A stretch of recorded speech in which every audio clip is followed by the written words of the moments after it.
Fellow Cameroonians, my dear compatriots, the year 2017, now drawing to an end, has been one of the most challenging our country and our people have experienced in decades.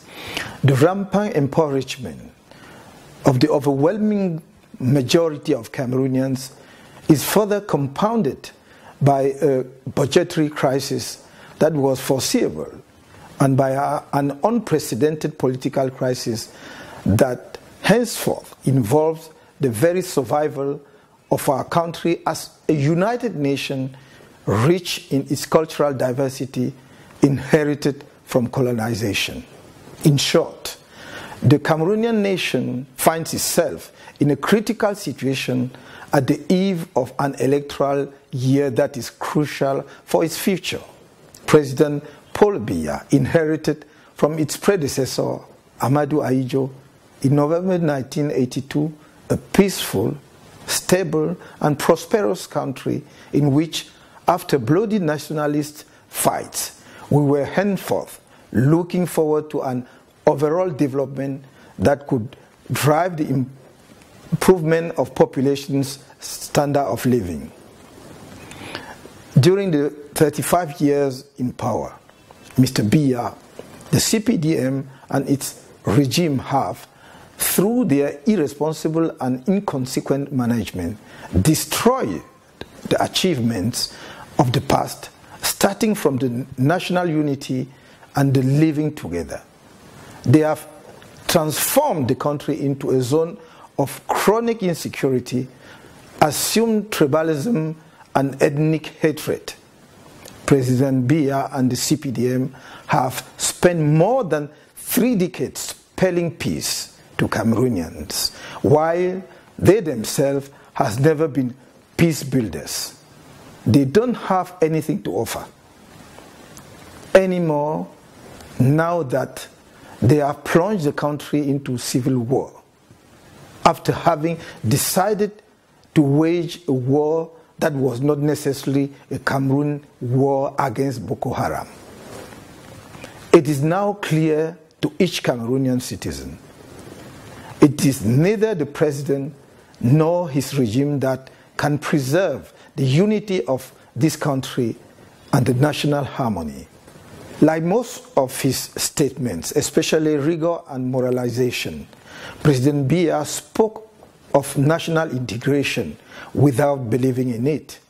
More than ever, the country is divided and the defense of its territorial integrity saw the help of a neighboring country in the last few years. This nation could not be humiliated so much. A nation that was the dominant force of Central Africa is henceforth doomed to looking back on its past glory with nostalgia. Those responsible for this nation drama are alive, and the Cameroonians people must neither forget nor accept that they hide behind the unacceptable formula, "we are all responsible."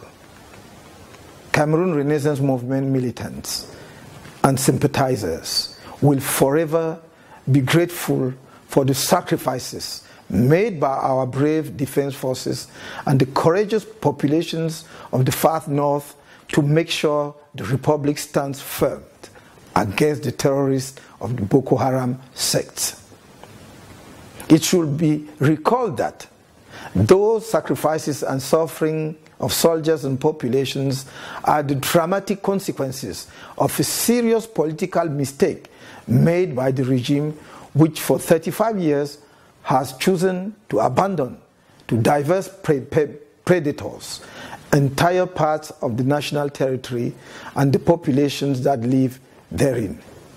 In fact, busy as it was to protect itself against the people, Mr. Biya's regime forgot that the country has borders that needed to be protected. Preferring political corruption to far-sighted and responsible management of the northern part of the country, the regime placed all its bets on the elite that is indeed under its influence. This CPDM elite specialized in the fabrication of electoral results that are totally unrelated to local political realities. They use and abuse diverse forms of terror to subjugate the population of those parts of the country. With their support, President Biya has patiently and cynically built a breeding ground for insecurity that the Boko Haram terrorists have just been exploiting. To the brave populations of the northern part of the country, where famine threatens close to 3 million of our compatriots, and particularly the stricken population of the far north, to soldiers who, at the expenses of their lives, have so far preserved the integrity of the national territory against those barbarous and modern time, the CRM and myself extend our eternal gratitude, our solidarity, and our renewed encouragement.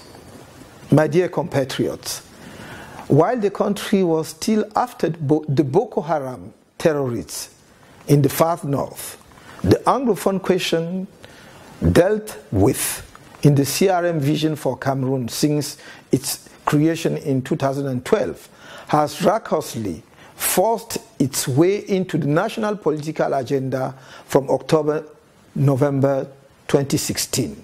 The denial of the government, followed by its arrogance, by the excessive use of force, judicial terror, mass punitive military operations with ensuing massacres of unarmed populations, have succeeded in transforming legitimate political and social grievances of the northwest and southwest population into revolt against the regime and finally into a civil war.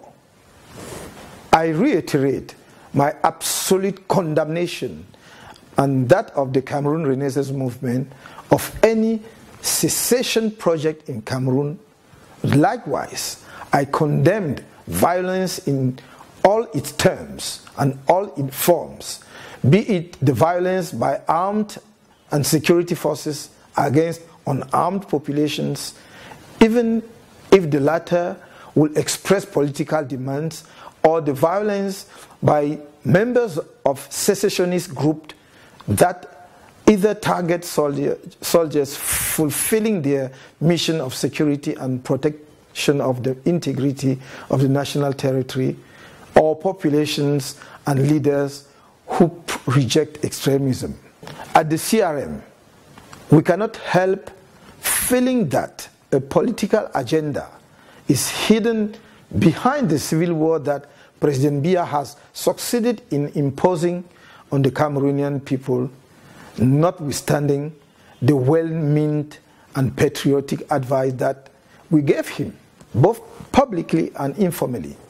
Advice from many other national political actors, from friendly countries of Cameroon, and from diverse international organizations, especially the United Nations. In fact, any attentive observer is, to say the least, disturbed by the essentially warlike attitude of the President of the Republic and his government in a purely political matter which, on top of that, is in fact just the consequence of his willful and irresponsible refusal to implement regionalism inscribed in our Constitution of 18 January 1996.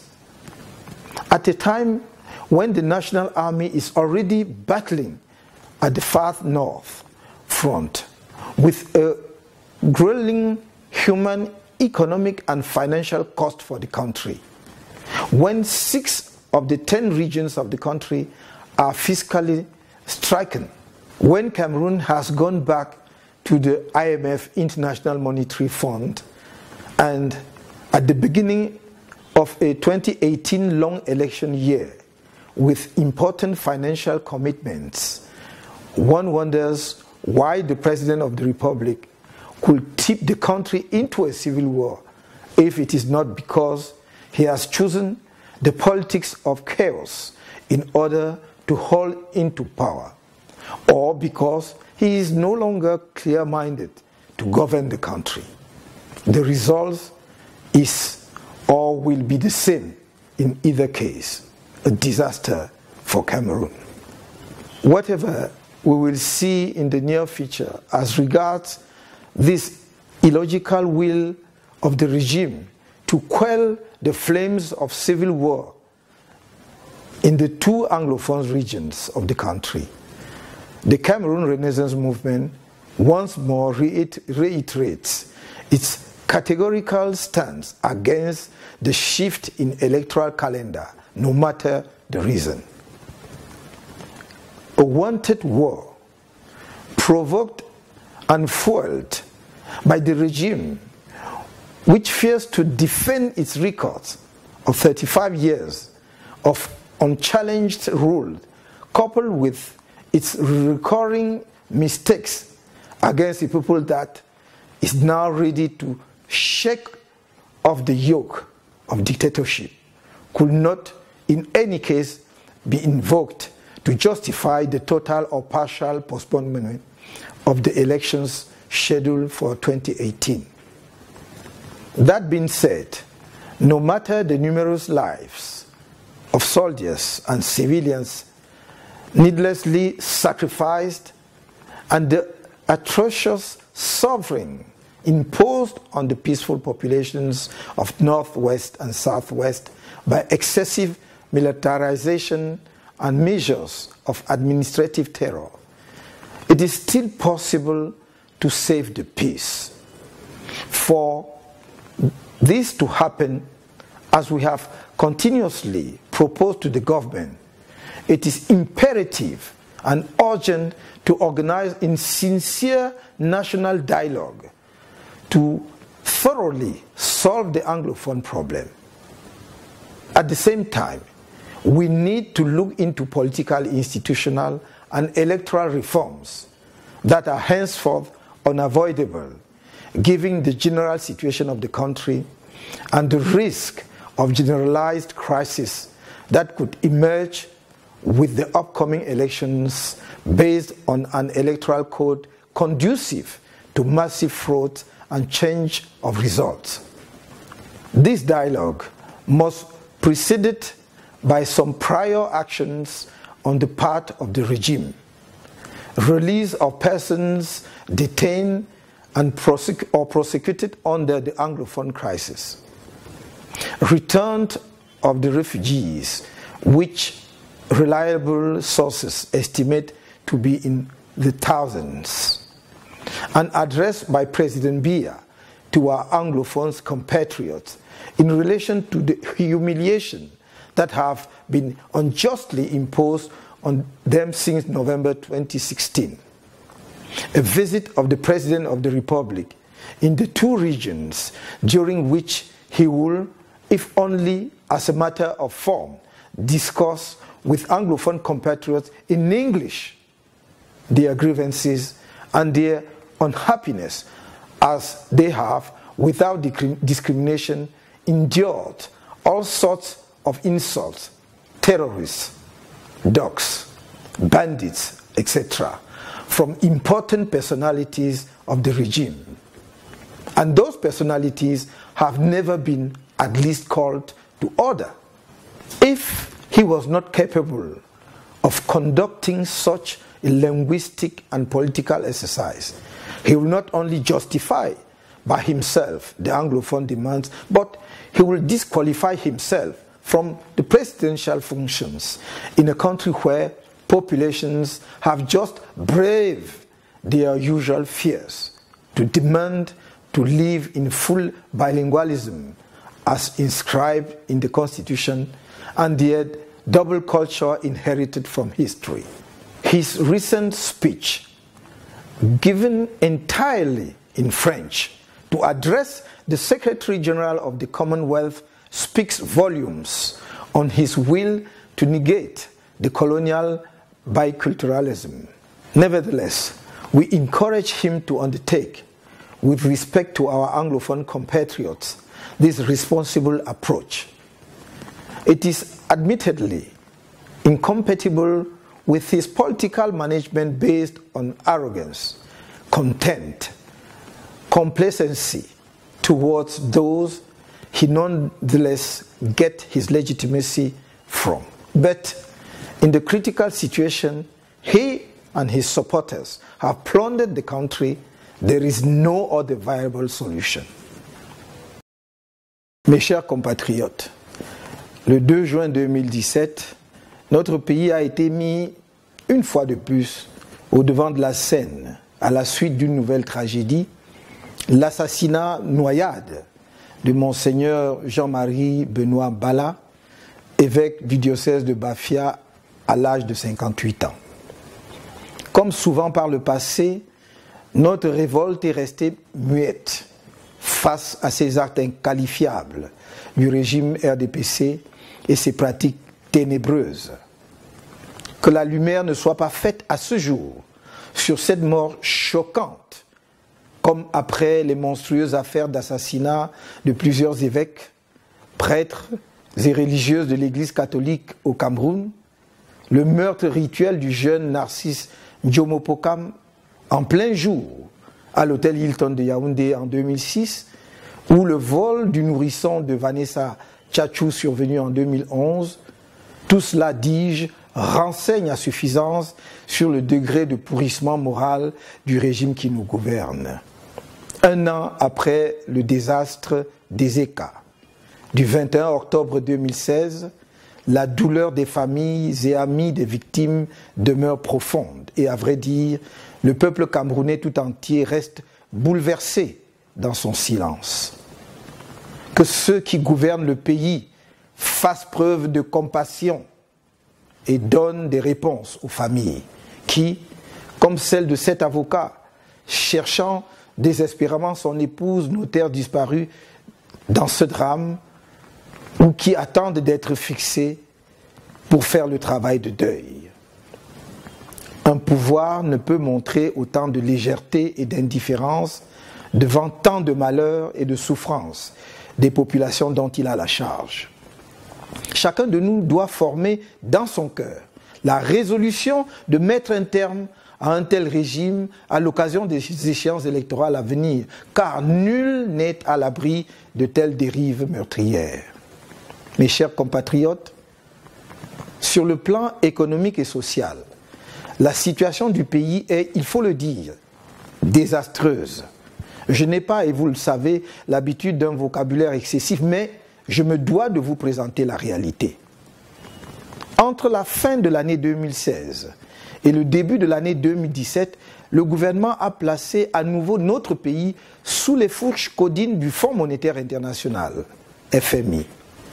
Malgré diverses dénégations, si l'économie camerounaise n'est pas encore techniquement entrée en récession, l'État, quant à lui, est menacé de faillite.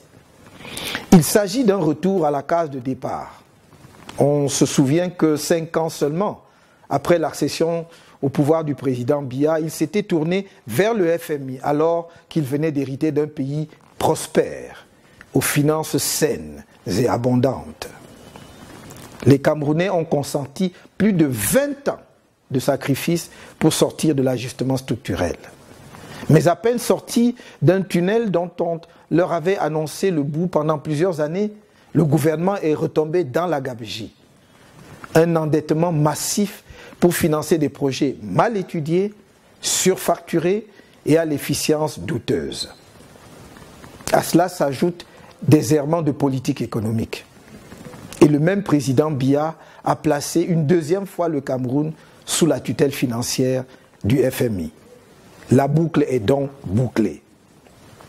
Un tel échec dans la gestion de l'économie est rare sous un même président de la République. La conclusion d'une analyse objective de la politique et de la conduite économique de ce régime est désormais une évidence partagée. Le slogan « Émergence en 2035 » est mort de sa belle mort, parce que depuis le début, un tel objectif était hors de portée de ce gouvernement qui n'a jamais atteint une seule fois en 7 ans le taux de croissance qu'il s'était lui-même fixé dans le document de stratégie pour la croissance et l'emploi DSCE, censé nous mener à ce paradis. De fait, avec un taux de croissance d'environ 4% en 2017, inférieur à celui de 2016, dans une tendance durablement baissière, l'économie camerounaise piétine, tandis que la pauvreté et la précarité s'intensifient et se répandent. Le miroir aux alouettes des fameux projets structurants, baptisés vaniteusement les grandes réalisations, a cessé de faire illusion.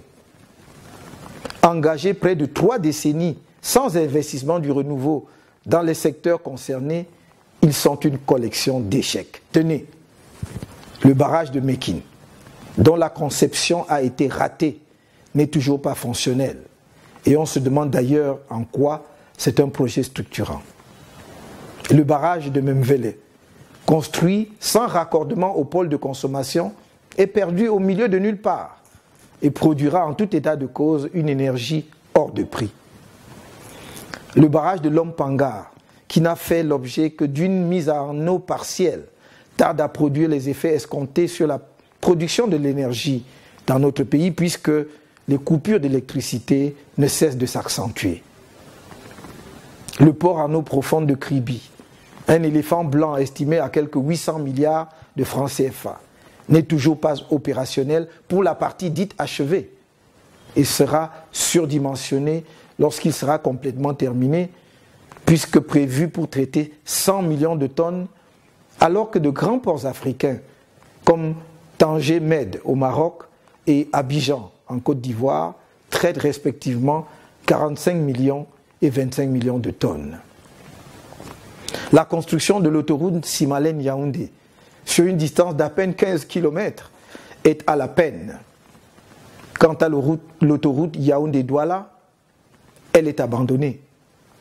Non seulement les 60 premiers kilomètres annoncés depuis des lustres ne sont pas achevés, mais ils commencent et se terminent au milieu de nulle part, en pleine forêt. Bien plus grave, sa construction bat le record des prix, car elle coûte 7 milliards de francs CFA par kilomètre, alors que le kilomètre ne devrait pas dépasser les 2 milliards. Sur le plan social, malgré la propagande gouvernementale, les principaux indicateurs du niveau de vie des Camerounais montrent une forte régression d'ensemble. À l'échéance butoir de 2015, le pays n'avait atteint que 2 des 17 cibles des objectifs du développement durable ODD. Et à l'échéance de 2020, on espère au mieux l'atteinte de la moitié de ces cibles. Suivant les données de l'Institut national de la statistique, le régime actuel a produit environ 2 500 000 pauvres en plus depuis 1987. Le nombre total des pauvres atteint 8,1 millions de personnes. La région la plus touchée du pays étant l'extrême nord, où la pauvreté atteint 74% de la population. L'espérance de vie est en recul et est estimée à 56 ans. Le sous-emploi atteint 70% de la population en âge de travailler. Le secteur informel, avec une faible productivité, occupe près de 90% des travailleurs. Dans le domaine de la santé, notre pays enregistre environ 600 décès pour 100 000 naissances, alors que des pays bien moins nantis font nettement mieux, notamment 550 pour le Niger, 345 pour le Burkina Faso, 45 pour le Cap-Vert. À peine 3 naissances sur 5 dans notre pays sont assistées par un personnel qualifié, alors qu'on en est à plus de 4 sur 5 dans la plupart des pays du monde. 2 Camerounais sur 100 seulement bénéficient d'une assurance maladie. Le nombre de personnes ayant un accès à une eau consommable est dérisoire. Le nombre total d'abonnés à l'eau potable était de 500 000 en 2016, alors qu'il est de plus de 700 000 dans un pays comme le Sénégal, qui a un tiers moins de population que le Cameroun. S'agissant des logements, le déficit est abyssal. On l'évalue à 1 500 000 unités, cependant que la Société immobilière du Cameroun, SIC, n'a produit que 14 000 logements en 65 ans, soit en moyenne 215 logements seulement par an. Mes chers compatriotes, avant l'avènement du régime dit du renouveau, le concours d'entrée dans les grandes écoles ouvrant la voie à la fonction publique et les recrutements au sein des administrations publiques et parapubliques n'étaient certes pas parfaits, mais ils remplissaient pleinement une fonction essentielle dans la construction du sentiment national, de la cohésion sociale, d'enracinement du culte de l'excellence dans l'esprit des jeunes Camerounais. Ils jouaient en outre le rôle crucial d'ascenseur social qui permettait aux enfants issus de familles modestes de se hisser par leurs efforts et leurs mérites dans les sphères élevées de l'administration, rendant ainsi possible la matérialisation pour tous du grand rêve républicain. C'est ce système de sélection qui a permis à de nombreux dignitaires de ce pays, et même du régime actuel, de s'élever au rang social qu'ils occupent aujourd'hui. Mais après avoir traversé la rivière, ils ont cassé le pont derrière eux. Le régime Biya-RDPC a tué ce rêve. Désormais, un jeune Camerounais ne peut entrer à l'ENAM, l'IRIC, aux écoles normales, aux facultés de médecine, à l'école de police, à l'EMIA, aux écoles polytechniques et j'en passe, que s'il porte certains patronymes, ou s'il a de l'argent pour s'acheter son succès, ou s'il est le protégé d'une personnalité du RDPC. Les concours sont organisés pour la forme, les résultats étant connus à l'avance. Les dynasties administratives s'organisent. En effet, sans aucune gêne, ceux qui gèrent le pays sous ce régime mesurent désormais leur puissance politique au nombre de leurs progénitures et aux autres membres de leur famille qu'ils font inscrire comme admis au concours d'entrée dans les principales grandes écoles donnant accès à la haute administration. La relève dynastique est donc assurée. En somme, la corruption généralisée du régime a détruit le système éducatif camerounais, en particulier son système universitaire public, qui était l'un des plus performants et des plus respectés en Afrique, toutes régions confondues. Or, si l'on veut détruire un pays, il n'y a pas meilleur moyen de le faire que de détruire son système éducatif. Le recrutement et la promotion des enseignants des universités ont suivi la même pente. Il faut vraiment détester son pays pour laisser prospérer de telles pratiques qui se déroulent au-dessus des autorités et dans l'impunité totale.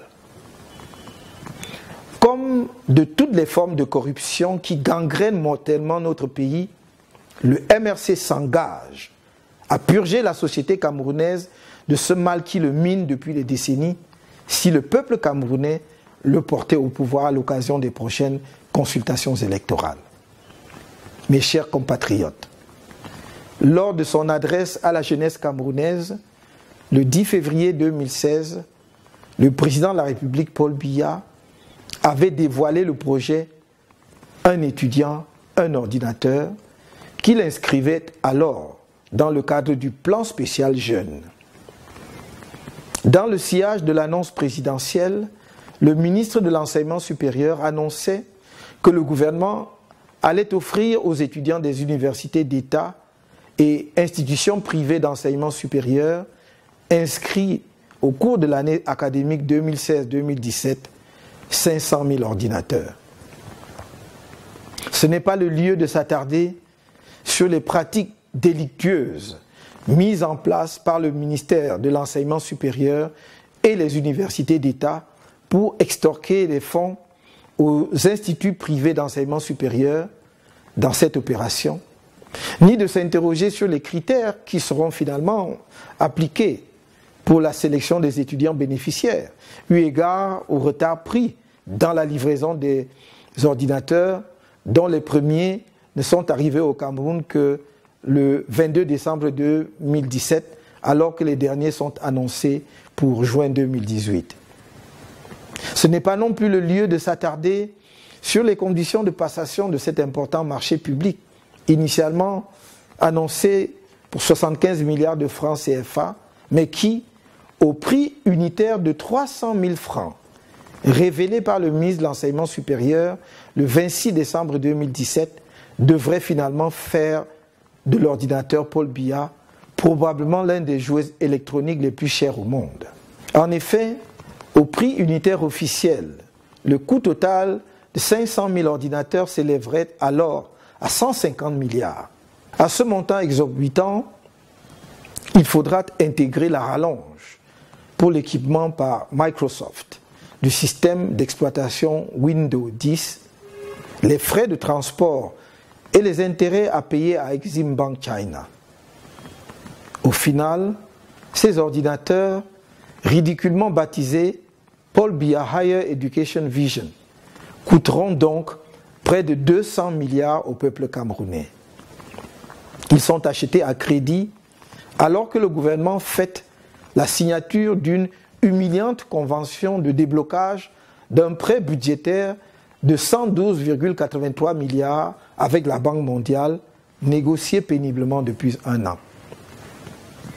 L'idée même de faire fabriquer à l'étranger, avec un prêt dont les termes sont occultes, des ordinateurs pour offrir à des étudiants inscrits au cours de la seule année académique 2017-2018 et non plus 2016-2017, consacre le manque de patriotisme du régime du renouveau, son incapacité à diagnostiquer puis à proposer des solutions aux problèmes sérieux de l'enseignement supérieur et de la recherche. En effet, après les étudiants inscrits pour l'année académique 2017-2018, ceux qui suivent sont d'office exclus de la vision pour l'enseignement supérieur du candidat Paul Biya, à supposer qu'il en est une. Comment ne pas relever que les étudiants qui reçoivent aujourd'hui joyeusement, avec 2 ans de retard, les fameux ordinateurs de marque Paul Biya sont les chômeurs de demain qui prendront, faute d'opportunités d'emploi, le sinistre chemin de l'émigration qui mène en Europe en passant par la Libye. Ils se jetteront, comme d'autres jeunes avant eux, dans l'aventure du désespoir où, malheureusement, certains finiront égorgés après que leurs familles ont été rançonnées et d'autres seront vendus ou traités comme des esclaves sous l'œil des caméras. Le constat est clair. En fait, les ordinateurs Paul Biya ne s'inscrivent pas dans une vision d'homme d'État, soucieux de s'appuyer sur une réforme pensée de l'enseignement supérieur pour arrimer son pays à la modernité, grâce notamment à la facilitation de l'accès de la jeunesse camerounaise aux technologies de l'information et de la communication. Il participe simplement d'une grossière et maladroite opération de marketing politique liée au lancement de sa campagne électorale. Ce triste constat ne peut laisser indifférents les citoyens de ce pays, en particulier sa jeunesse estudiantine, au nom de laquelle s'organise cette piteuse mascarade qui cache mal une vaste escroquerie. Car en fait, d'ordinateurs annoncés, ce sont des jouets électroniques qui sont distribués à ceux qui seront élus pour ce don sur fonds publics du candidat Paul Biya. Un don sur prêt qui coûtera très cher aux contribuables camerounais et contribuera à alourdir l'endettement du pays. Cette triste farce des ordinateurs Paul Biya est la preuve de l'antipatriotisme économique de M. Biya, du RDPC et du régime du renouveau. Car dans un pays comme le Cameroun où le chômage est désormais un facteur d'insécurité grave, qui fournit notamment les rangs de la secte terroriste Boko Haram, une cause de désespérance qui alimente la crise anglophone et l'immigration suicide de la jeunesse, importer 500 000 ordinateurs est l'expression manifeste d'un manque de vision d'avenir pour le pays. En dotant le pays d'usines pour assembler ces ordinateurs, à défaut de les fabriquer, le président de la République aurait permis au Cameroun d'accroître sa maîtrise de la technologie dans ce domaine et d'assurer l'approvisionnement des générations actuelles et futures d'étudiants camerounais en équipements informatiques de tout genre. L'implantation de telles usines au Cameroun aurait évité à tout gouvernement responsable, patriotique, soucieux de l'emploi, en particulier celui des jeunes, de transformer le fameux plan spécial jeunes en une source d'enrichissement de l'industrie chinoise et de création d'emplois pour les travailleurs chinois. En définitive, les ordinateurs Paul Biya sont la preuve que M. Biya, le RDPC et son régime n'aiment pas la jeunesse camerounaise, mais uniquement ce qu'ils peuvent tirer de cette jeunesse, à savoir l'instrumentaliser pour se maintenir au pouvoir et poursuivre leur enrichissement scandaleux et sans limite. On ne peut comprendre autrement une opération annoncée dans le cadre d'un plan spécial jeune initié par le chef de l'État qui se transforme en une opération personnalisée du candidat Paul Biya à l'élection présidentielle de 2018. La ficelle est grosse et le peuple camerounais n'est pas dupe. C'est le lieu d'élever une condamnation ferme de ce financement de la campagne de M. Biya par l'endettement public. Le tribunal criminel spécial, TCS, doit donc suivre avec une attention particulière ce qui apparaît comme un détournement des deniers publics d'environ 200 milliards, sous réserve d'autres surprises à venir, par le candidat naturel du RDPC à la prochaine élection présidentielle. Cette opération menée en collaboration avec la Chine me donne l'occasion de dénoncer les ingérences insidieuses des puissances étrangères, dont celle de ce pays, et ce depuis plusieurs années déjà, dans la politique intérieure de notre pays. La collusion entre le gouvernement chinois et le régime RDPC contre les intérêts du peuple camerounais, se traduisant par des dons chinois récurrents de toutes sortes à ce parti, doit cesser. Elle est contraire aux lois de notre pays et ne va pas dans le sens des intérêts bien compris de la Chine au Cameroun. Mes chers compatriotes, l'année 2018 sera une année importante en raison des défis que nous lance la situation sécuritaire, économique, politique et sociale du Cameroun. C'est surtout une année électorale cruciale pour l'avenir de notre cher pays. Le MRC est né sur le constat de la difficulté de l'opposition, pourtant sociologiquement majoritaire dans le pays, à s'unir face à ce pouvoir qui a capturé l'État. Aussi, notre parti a-t-il fondé sa stratégie sur l'union de toutes les forces réformatrices et du changement. Dans cette perspective unitaire, en 2015, notre parti a fait une offre politique écrite et personnalisée aux partis politiques et aux organisations de la société civile pour la mise en place d'un secrétariat technique commun chargé de travailler à la promotion des mesures consensuelles pour l'amélioration du code électoral dont le double scrutin du 29 septembre 2013 a montré les graves lacunes. Ces organisations n'ont même pas jugé utile d'accuser réception des correspondances à elles adressées, bien que notre démarche fût empreinte d'humilité. L'avenir du Cameroun et de notre peuple nous interpelle et doit être placé au-dessus de tout orgueil personnel. C'est pour cela que, surmontant l'indifférence des principaux leaders politiques de notre pays à nos démarches d'union, je vais engager, dans les semaines qui viennent, une campagne nationale de sensibilisation de ces derniers sur l'urgence de la mutualisation de nos forces afin d'offrir aux Camerounais l'alternance politique qu'ils attendent depuis bientôt 40 ans. Dans ce cadre, dès à présent, je vais aller à la rencontre des dirigeants des partis politiques de l'opposition, peu importe où ils veulent bien m'accorder une audience. Je vais aussi prendre langue notamment des personnalités politiques importantes qui n'ont pas une affiliation partisane connue. les leaders anglophones républicains, les responsables des organisations de la diaspora camerounaise, dans le cadre d'une démarche de large ouverture. La situation critique de notre pays impose une capitalisation et une mutualisation de toutes les volontés et de toutes les expériences.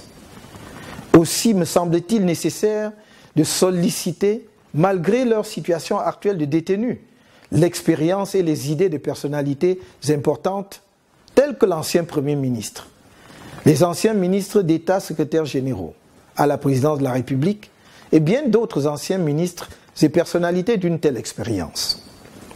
Suivant la même démarche, j'irai à la rencontre du monde de l'entreprise, des différentes corporations professionnelles, afin qu'ensemble, nous fassions cause commune pour lever le souffle de l'espoir sur notre pays.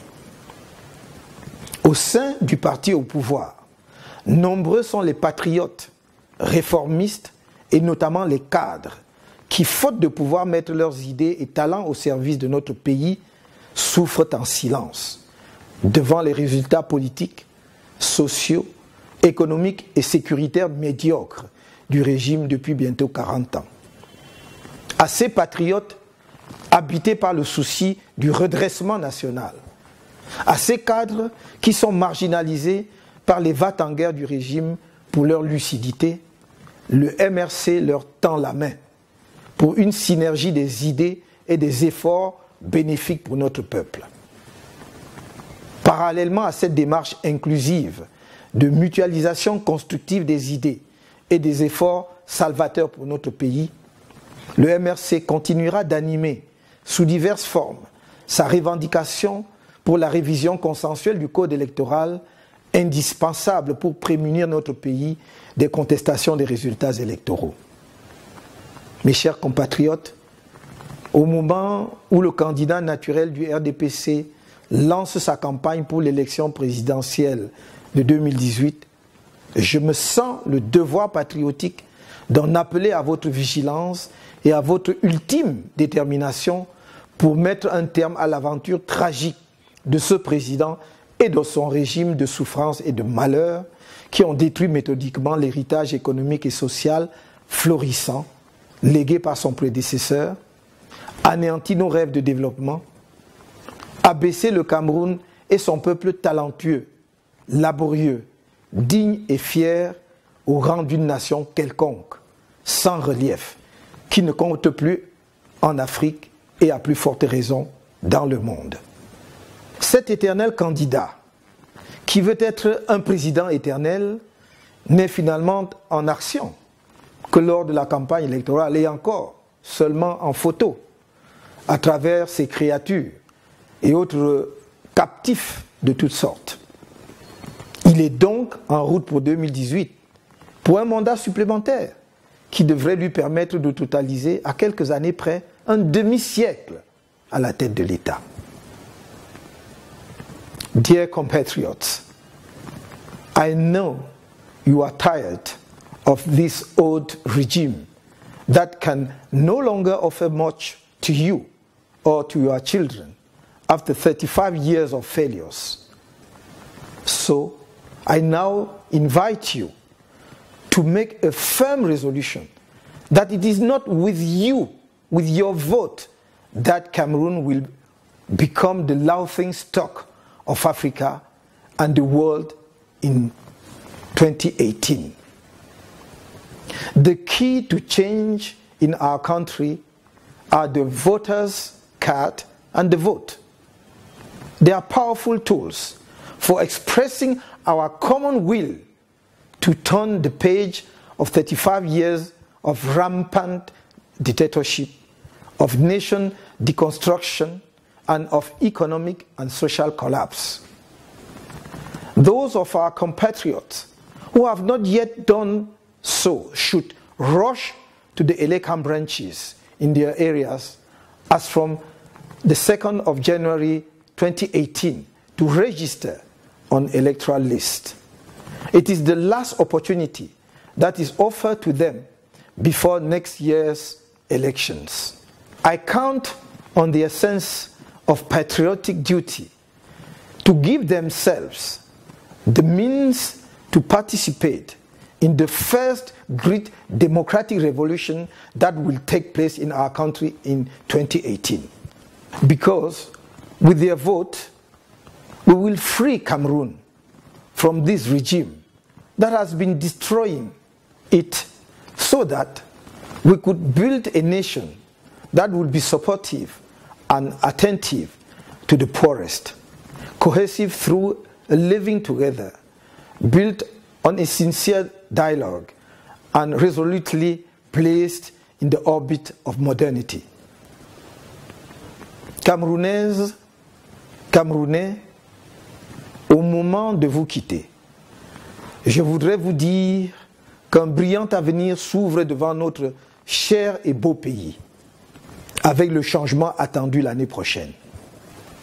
Vous vivrez dans un pays où l'on chérit la concorde et la confiance entre Camerounais, où l'ambition patriotique de construire une nation apaisée et rassemblée, prospère et juste, moderne et puissante, portée par la maîtrise technologique, guide l'action de l'État.